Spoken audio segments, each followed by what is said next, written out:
ससुराल जलू त जान हम दुआ देत बानी, सैया के सिज सजई हा बोल जई हम के रानी।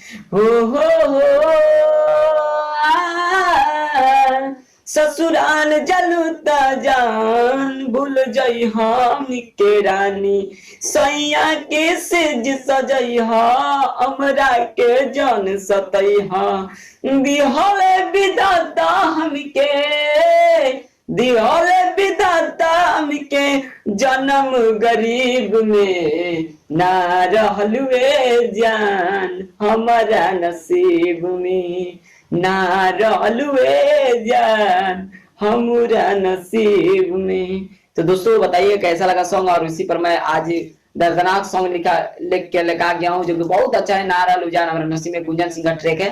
तो आप लोग को गाना भी सुना दिए कैसा गाना है, इसी पर आप सुन सकते हैं कि इस गाना पर कैसा लिखा है। रोने और धोने वाला एकदम मस्त गाना है। तो आइए कैसे गाना है, एक लड़का और लड़की का मैटर है। देखिए लड़की का शादी हो रहा है तो लड़का कैसे बोल रहा है, सुन शादी का तोरा बात दिल धड़कता हमारो आज।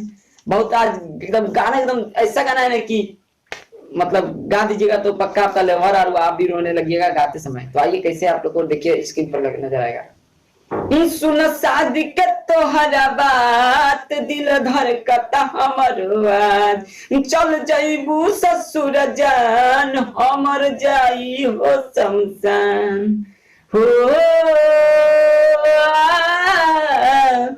सुन शादी के तोहरा बात दिल धड़कता हमरो आज, चल जइबू ससुर जान हमर उठ जाई शमशान। कैसे के जियब हम, कैसे के जियब हम सुनल हो जान हो, तू जइबू ससुराम जाइबू शमशान हो, तू जइबू ससुरौन जाई शमशान हो। तो दोस्तों बताइएगा कैसा मैटर है। और दोस्तों बहुत अच्छा गाना है, आप लोग अगर फुल लेना चाहते तो संपर्क कीजिएगा। एकदम मस्त धांसू मैटर जो कि एकदम लिखा हुआ है। और दोस्तों बहुत ऐसी तरह का मैटर है, छुट्टी नहीं मिल पा रहा है इसलिए मुखड़ा लिखा हुआ था तो आप लोग को दे दिए। तो बताइएगा कैसा है और कौन सा धुन पे लिखूंगा, और फुल फ्री तो बताइएगा आप लोग कौन सा धुन पे लिखूंगा। मिलते हैं इस तरह के वीडियो।